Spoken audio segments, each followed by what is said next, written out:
आज हम लोग क्लास 12 के ज्योग्राफी के सेकंड चैप्टर जो कि वर्ल्ड पॉपुलेशन से संबंधित है और इसमें हमें वर्ल्ड पॉपुलेशन के डिस्ट्रीब्यूशन और डेंसिटी के बारे में अर्थात विश्व जनसंख्या के वितरण और घनत्व के बारे में चर्चा करनी है।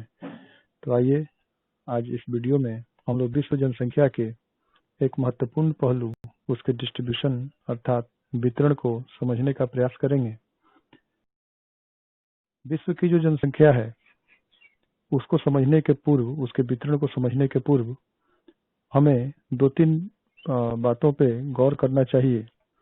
सबसे पहला तो ये कि जनसंख्या शब्द से हम समझते क्या हैं। बड़ा ही आसान है। किसी भी क्षेत्र विशेष में जितने भी लोग रहते हैं, कुल जो लोग रहते हैं, उनकी संख्या ही असल में उस क्षेत्र की जनसंख्या कहलाती है। विश्व के स्तर पर बात करते हैं तो हम उसे विश्व जनसंख्या कहते हैं। किसी देश की जनसंख्या के बारे में बात करते हैं यानी उस देश में रह रहे कुल लोगों की जो संख्या होती है वह उस देश की जनसंख्या कहलाती है। उसी तरह राज्यों की जनसंख्या है, जिलों की जनसंख्या है। यह भिन्न कि आप जिस शहर में और जिस गांव में रह रहे हैं उसकी अपनी एक जनसंख्या है। जनसंख्या एवं जनगणना, इसमें ये दोनों जो शब्द हैं ये अपने आप में अलग अलग शब्द हैं। कभी कभी इसे एक मानने की भूल बच्चे कर देते हैं। जनगणना असल में एक प्रक्रिया है जिसके माध्यम से किसी क्षेत्र विशेष की जनसंख्या को हम जान पाते हैं कि वहां पर कुल कितने लोग अधिवासित होते हैं। तो इस प्रकार जनसंख्या को जानने का जो तरीका है वो जनगणना है, जिसे हम सेंसस कहते हैं।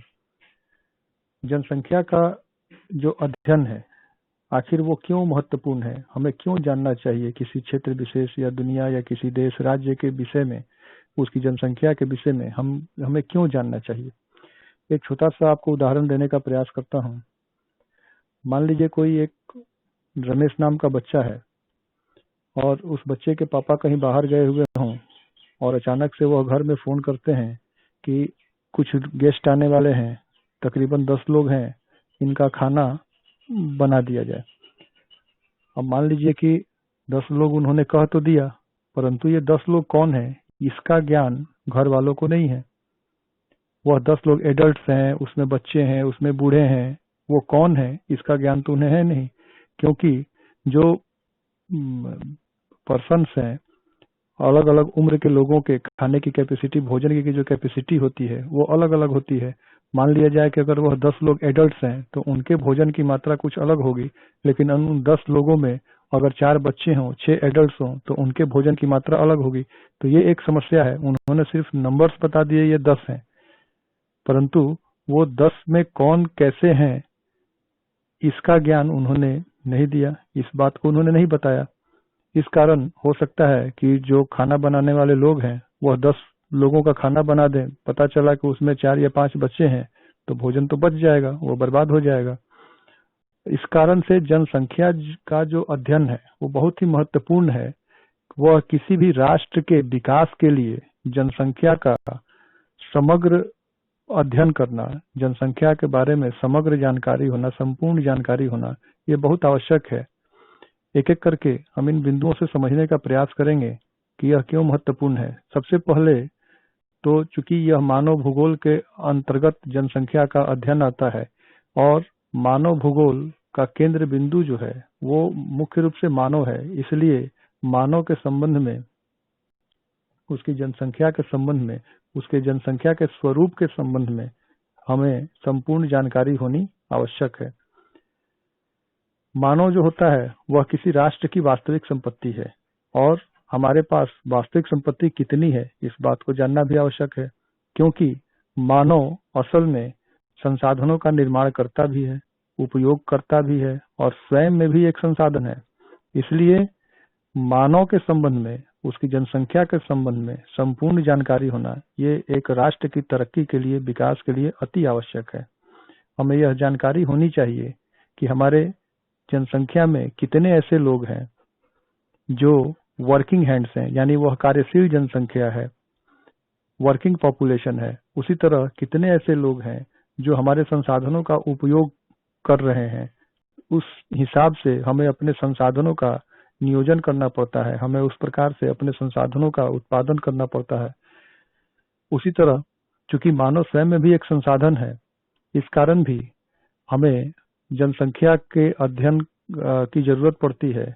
हमारे जनसंख्या में कितने बच्चे हैं उस हिसाब से हमें स्कूल की आवश्यकता पड़ती है। हमारी जनसंख्या में कितने लोग हैं उसके हिसाब से हमें स्वास्थ्य की व्यवस्था करनी पड़ती है, ट्रांसपोर्ट सिस्टम की व्यवस्था करनी पड़ती है।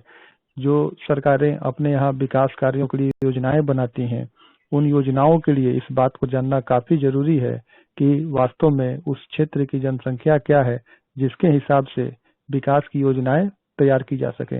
इस रूप में किसी भी राष्ट्र की जो आर्थिक गतिविधियां होती हैं, उनके नियोजन के लिए कि आखिर आर्थिक गतिविधियां किस प्रकार से संचालित की जाए ताकि उस राष्ट्र में रहने वाले जो नागरिक हैं उनका सर्वांगीण विकास हो सके। और तो और सामाजिक कल्याण के कार्यों के लिए भी जनसंख्या के विभिन्न पक्षों का ज्ञान आवश्यक है। सामाजिक कल्याण कहने का अर्थ ये है कि हमारे देश में कितने ऐसे बुजुर्ग लोग हैं जो वर्किंग पॉपुलेशन नहीं है और कार्यशील हैं, यानी अब वो उत्पादन के जो क्षेत्र हैं उसमें उनकी भूमिका नहीं रह पाती है। इस रूप में उनके लिए वृद्धा पेंशन, या कितनी महिलाएं हैं, या कितने विकलांग हैं, तो सामाजिक कल्याण के कार्यों के लिए भी यह बात जानना जरूरी है कि किसी क्षेत्र विशेष में जनसंख्या क्या है, कितनी है और किस रूप में है, किस रूप में। इसको हम लोग एक अगले वीडियो में समझने का प्रयास करेंगे कि जनसंख्या के कौन कौन से पहलू हैं, किस प्रकार से हम जनसंख्या को जानने का प्रयास करते हैं। हमारा जो महत्वपूर्ण टॉपिक है, चूंकि मैं पहले ही बता चुका हूं कि हम लोग जो ये वीडियो जो बनाया जाता है, इसका कंटेंट जो है वो बिल्कुल एनसीईआरटी से लिया गया है और एनसीईआरटी के ही स्वरूप में चलने का प्रयास किया जाता है ताकि आपको ये बातें जब आप एनसीईआरटी की किताब पढ़ें अच्छी तरह से समझ में आए। तो अगर हम जनसंख्या वितरण के, विश्व की जनसंख्या वितरण के प्रारूप के संबंध में बात करें, प्रारूप कहने का अर्थ है उसका पैटर्न कि भारत विश्व में जो जनसंख्या है वह किन क्षेत्रों में किस रूप में वितरित है, किस रूप में डिस्ट्रीब्यूटिव है।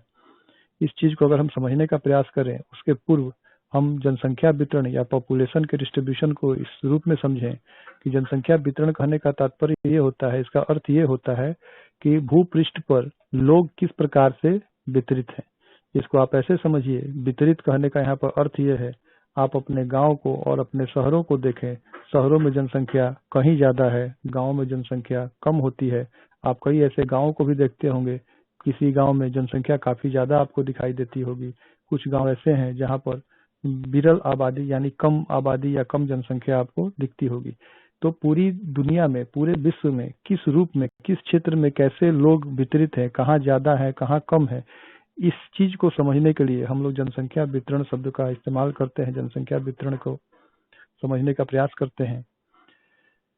और एक दूसरा सवाल यहाँ पर यह बनता है कि आखिर हम वितरण एवं घनत्व, जो कि हम अगले वीडियो में घनत्व पर चर्चा करेंगे, इनके प्रारूप को जानना क्यों आवश्यक है।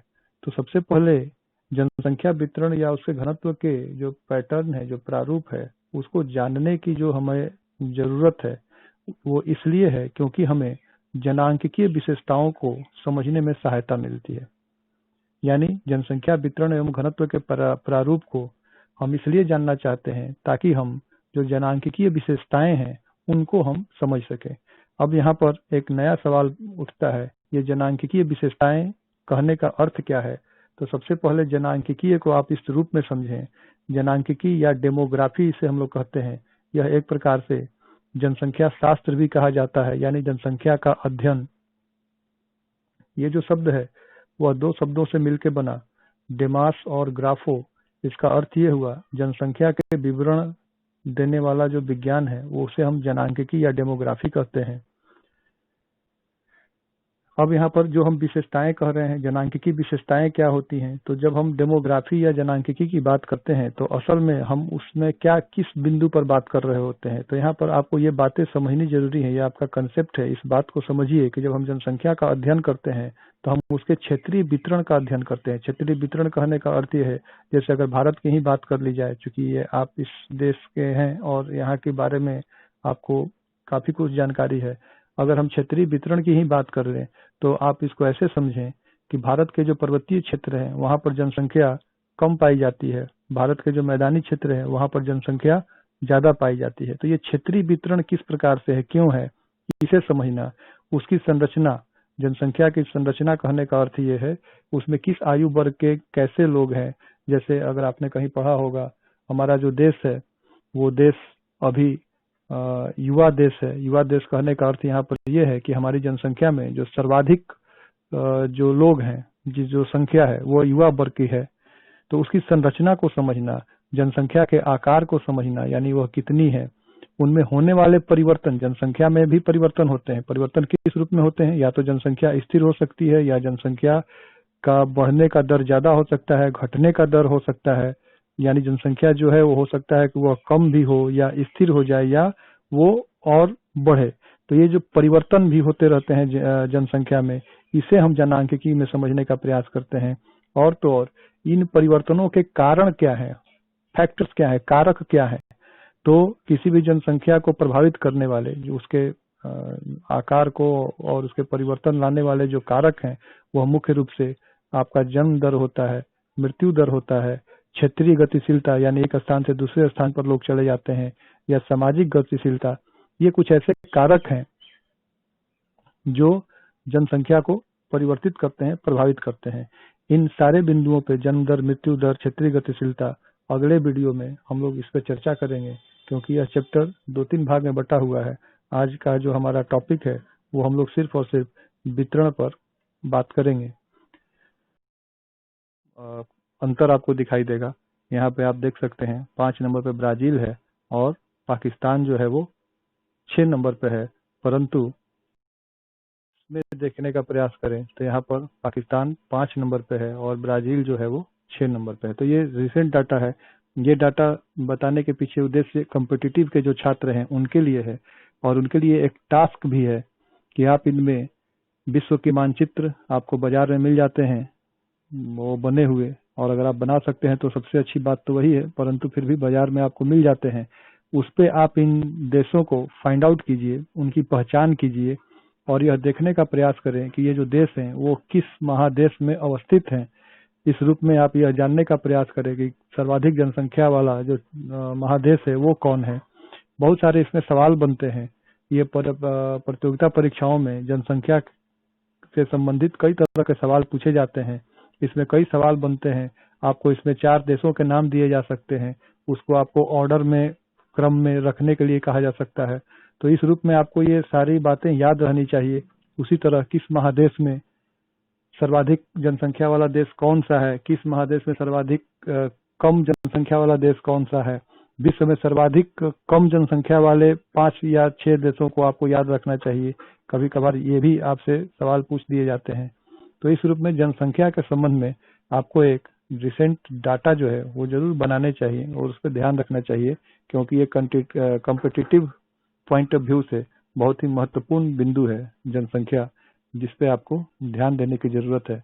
तो आप इसमें कम से कम कमेंट्स में जरूर ये बताएं कि ये जो 10 देश हैं इसमें कौन कौन देश किस किस महादेश में आते हैं, और नहीं तो कम से कम एशिया में कौन कौन से देश आते हैं उसको जरूर ढूंढने का प्रयास करें। तो उम्मीद करता हूँ ये वीडियो आपको पसंद आया होगा। अगले वीडियो में हम लोग चलेंगे जनसंख्या के घनत्व यानी उसके डेंसिटी के बारे में। वीडियो को जरूर सब्सक्राइब करें, लाइक करें, शेयर करें।